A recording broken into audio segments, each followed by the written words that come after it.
Во студиото со вас Деспина Тодоровска. Добар ден и ви благодарам за вниманието. Со нови сведоштва за купната ноќ во големата судница во затворот Идризово, во теке ручиште за пожарот во Кочанската дискотека. Одиме веднаш во живот пред затворот Идризово, деталите ги дознаваме од колегата Зоран Јаневски. Зоран, кои се сведочи на денешното ручиште и како тече судењето? Да, Деспина, за денешното рочиште кое се одржува овде во судницата покрај затворот Идризово, предвидено е да сведочат 4 сведоци кои што доаѓаат по предлог на јавното обвинителство за случајот со пожарот во дискотеката Пулс во Кочане кој што се случи во март минатата година. Денешното судско рочиште започна со барање од адвокатот Петре Шилегов за одложување на денешното рочиште и прекин на постапката. Инаку тој е адвоката на Шовкета Хазари, вработен во Министерството за економија, кој што седи на обвинителна клупа заедно со уште 30 на лица за пожарот во дискотеката Пулс. Адвокатот Шилегов рече дека се бара прекин за овој судски процес, бидејќи како што рече и се повика всушност на одлуката на основното јавно обвинителство за гонење организиран криминал и корупција, кое што одлучи полицајците кои што не се директно поврзани со пожарот да не бидат гонети за кривичното дело, тешки дела против општата сигурност.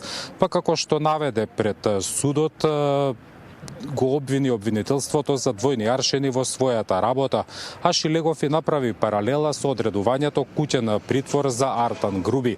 Тој во судницата рече дека ова заедно со за нас непознатата методологија на носење обвинителски проценки, некои да се во притвор, а некои од бегство да не се притвараат, сериозно ја загрозува рамноправноста на обвинетите. Имаме изјава од Шилегов, да ја слушнеме. Сосема е во право јавноста која реагира. Јас не сум човек што се залага за притвор, меѓутоа аршините при определување на мерки за обезбедување на лица за присуство на судење треба да бидат еднакви за сите граѓани, а не да зависиме или да немаме ние две категории на граѓани. За жал, од она што јавното обвинителство го прави во последно време, вклучително и во случајот за кој што вие ме прашувате, очигледно дека има различни аршини при определување или барање до судот за определување на мерки за обезбедување на луѓе. Како што и во конкретниот случај. Не можете за едни да имате едно правно мислење, за истиот кривично правен настан, за други да имате сосема поинако правно мислење.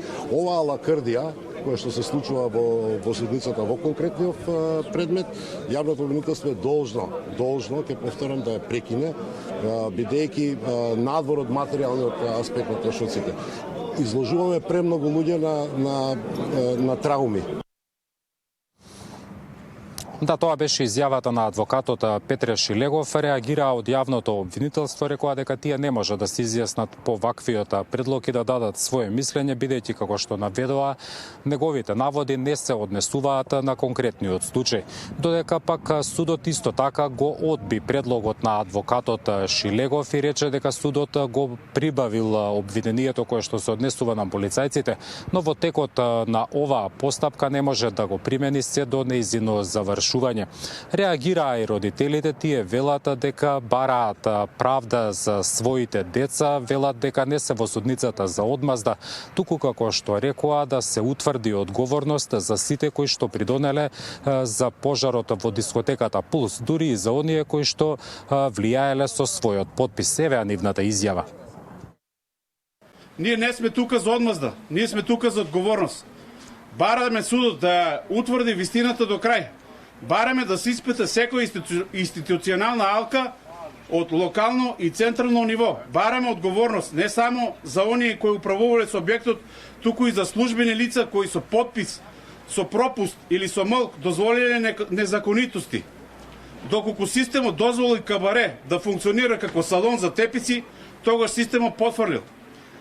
Кога системот потврла, граѓаните ја плаќаат цената, најчесто најневините. Ова не е политичко прашање, ова е прашање за правдата и безбедност. Денес бараме правда за нашите деца. Утре ова може да биде прашање на безбедност за секој дете во оваа држава. Да, тоа беше изјавата од родителите по предлогот на адвокатот Петре Шилегов за одложување на денешното рочиште, меѓутоа и прекин на целата судска постапка. Инаку, како што кажав и на самиот почеток, за денешното рочиште предвидени се сведоштва на 4 сведоци кои доаѓаат по предлог на јавното обвинителство. Прва во судницата овде покрај затворот Идризово сведочеше придружниот вокал на групата ДНК Ана Костадиновска. Таа пред судот рече дека не знае кој ја инсталирала пиротехниката, пристигнала некаде околу 21-22 часот и по направената тонска проба се повлекле во една од канцелариите која што се наоѓала во самата дискотека. Рече дека по избувнување на пожарот никој не го сваќал сериозно, па дури ни самата таа во еден момент откако ја сватиле сериозноста на огнот, се обидела да излезе од вратата која што се наоѓала покрај бината, но како што рече Костадиновска, таа била заклучена, па морала да се упати кон главниот влез на дискотеката. Настанало стампедо, се појавил силен чат за кој што Костадиновска рече дека терала на спиење. Останале долго заглавени покрај вратата, а во еден момент почувствувале свеж воздух и лица кои што успеале да ги одглават од главната врата која што се обиделе да излезат сите присутни во дискотеката. Деспина остануваме овде во судницата покрај затворот Идризово да ги слушнеме сведоштвата на останатите тројца сведоци. По повеќе детали најавувам за наредното информативно издание. Зоран Јаневски, јас ти благодарам за овие информации и секако многу повеќе од тебе очекуваме во вистите во 16 часот, а ние остануваме на терен. Одиме во живо и пред собранието каде во теке собраниската седница на која што се носат законите со кое е предвидено намалување на коефициентите за присметка на функционерските плати. Мартин Арсов е таму. Мартин, дали пратениците веќе дадоа поддршка на овие законски решенија? Така, Деспина, пратениците дадоа зелено светло за пакетот од 6 закони со кои што се намалуваат коефициентите за пресметка на функционерските плати. Се работи за повеќе предлог закони и тоа предлог на закон за изменување на законот за плата и други надоместоци на избрани и именувани лица, понатаму законот за пратениците, на јавните обвинители, судиите, членовите на советот на јавни обвинители и судскиот совет. Сите беа поднесени во текот на вчерашниот ден по скратена постапка.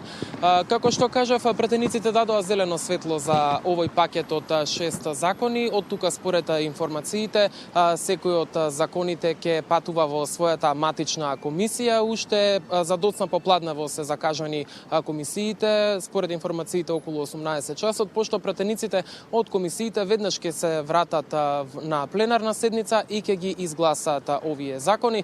Законите беа сите изгласани со над 70 гласови, сите беа за, ниту еден од пратениците немаше против.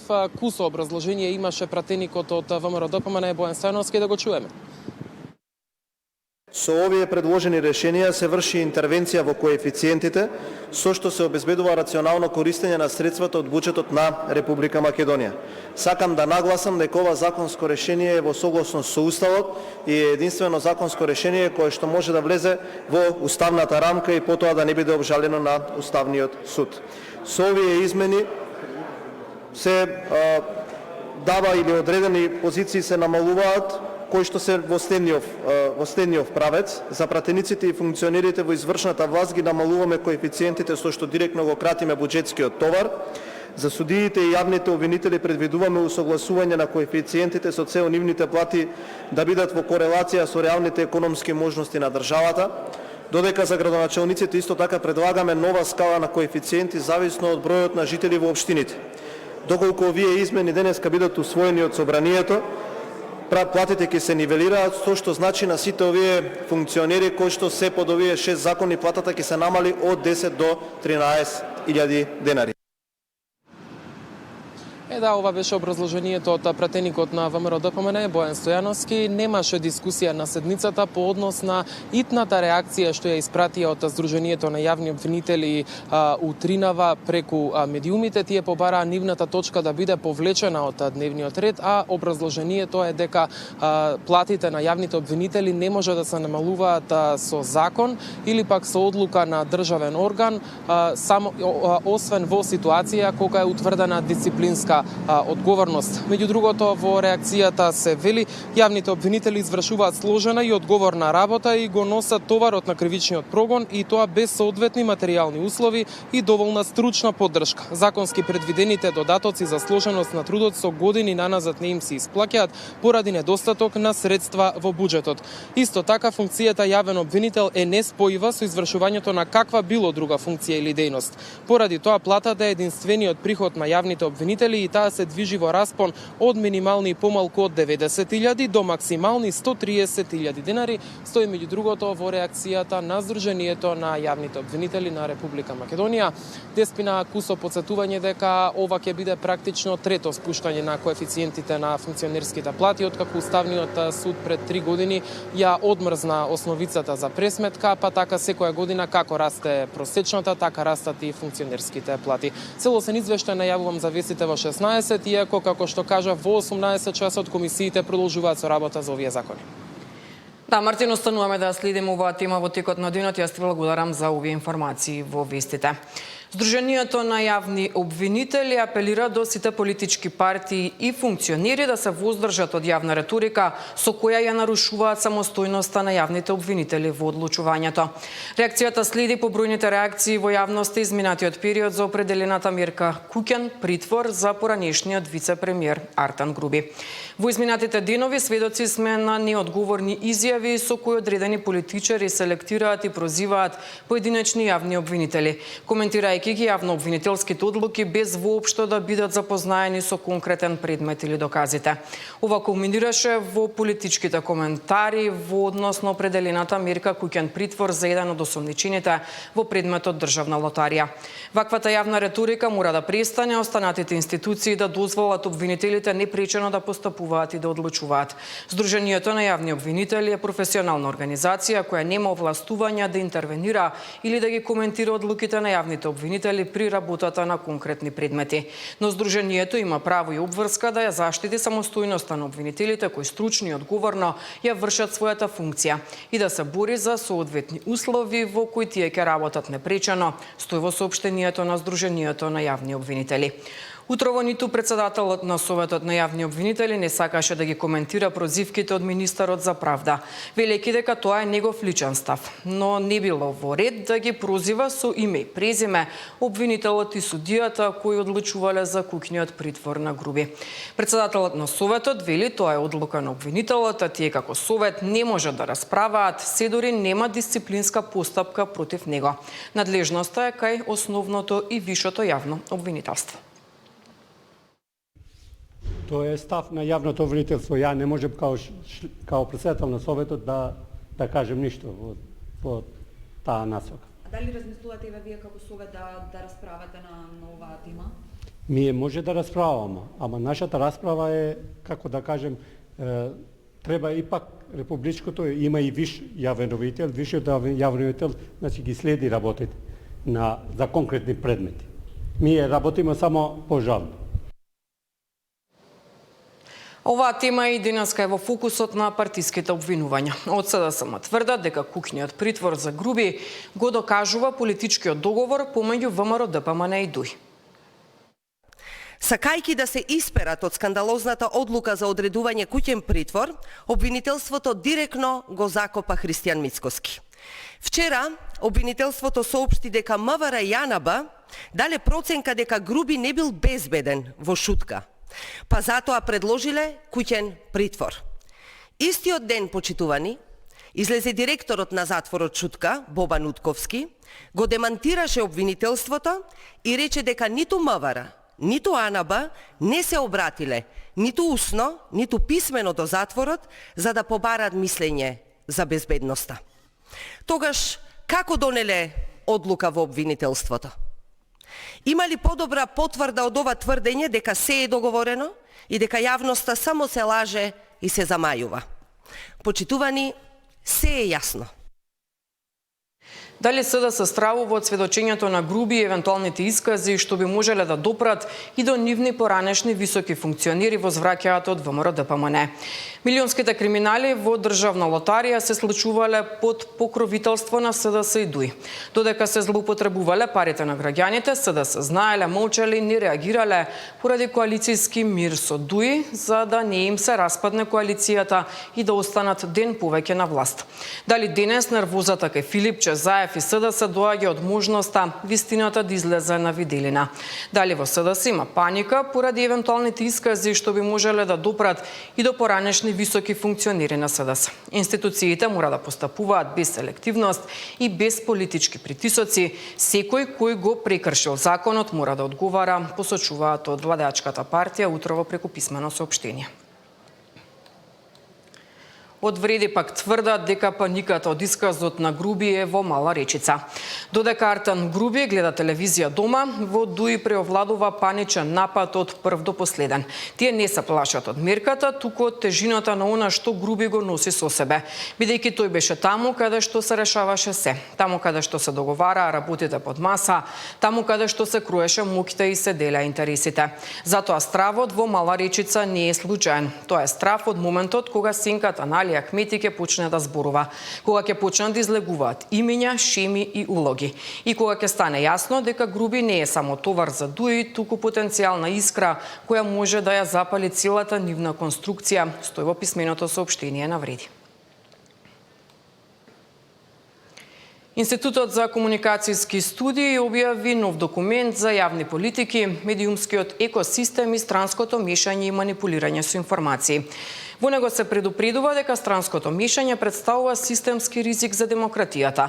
Наместо ад-хок деманти, авторите предлагаат сеопфатен и координиран пристап со јасни протоколи, институционална координација и изголемена транспарентност, особено во изборни и кризни периоди. Најчесто со СИМИ таргетот е кон оние поранливи групи. Значи може да станува збор за, да речеме, лица од маргинални заедници, да се стереотипизираат без разлика дали е тоа по етничка поделба или да речеме како мигрантска криза што претходно во Македонија беше доста експлоатирана. И целта е стратешка. Не е целта да се направи некој денеска да се изнервира и треба му помине, туку целта е на среден или на долг план одредена влада, одредена институција, одредена организација, одреден медиум да се покаже како некомпетентен, едноставно како некапацитетен за тоа што го има како своја улога. Во однос на првиот столб и улогата на државните институции, препораката е практично да овој пристап за превенција и справување со странското мешање и влијание да се вгради експлицитно во релевантните национални стратегии и политики. Значи наведени се стратегиите кои што веќе постојат, законите во медиумската сфера, да не навлегувам подетално во овој дел, ќе имаме можност да дискутираме. Значи да се најде начин како ова да се вгради и да биде поексплицитно. Не дека немаме основата и формата и механизмите, туку ова треба да биде поексплицитно наведено како прашање на кое што ќе се работи активно. Тоа се случи пред, мислам дека една година, се измени законот за медиуми. Медиумите, интернет порталите се веќе дефинирани како медиуми, но не се заврши работата во целост, бидејќи тоа не се имплементира во изборниот законник, а најголемите проблеми произлегуваат токму за време на изборите, кога се пласираат дезинформации.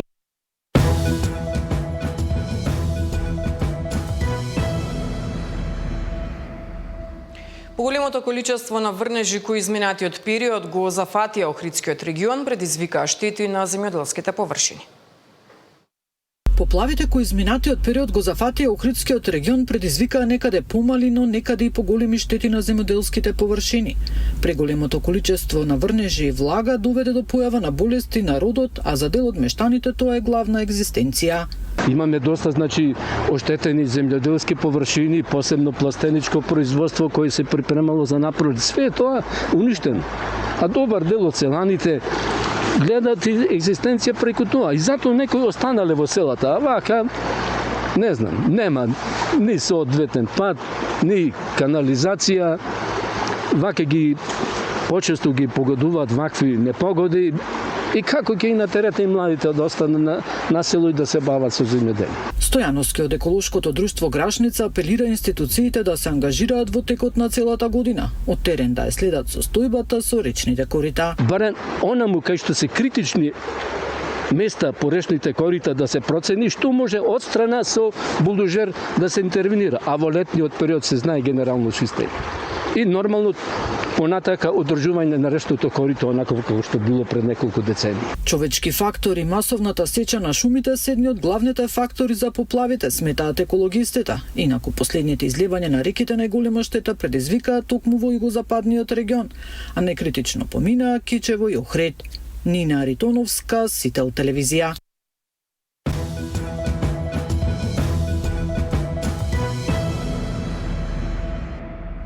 Пред крајот ги гледаме и најновите информации.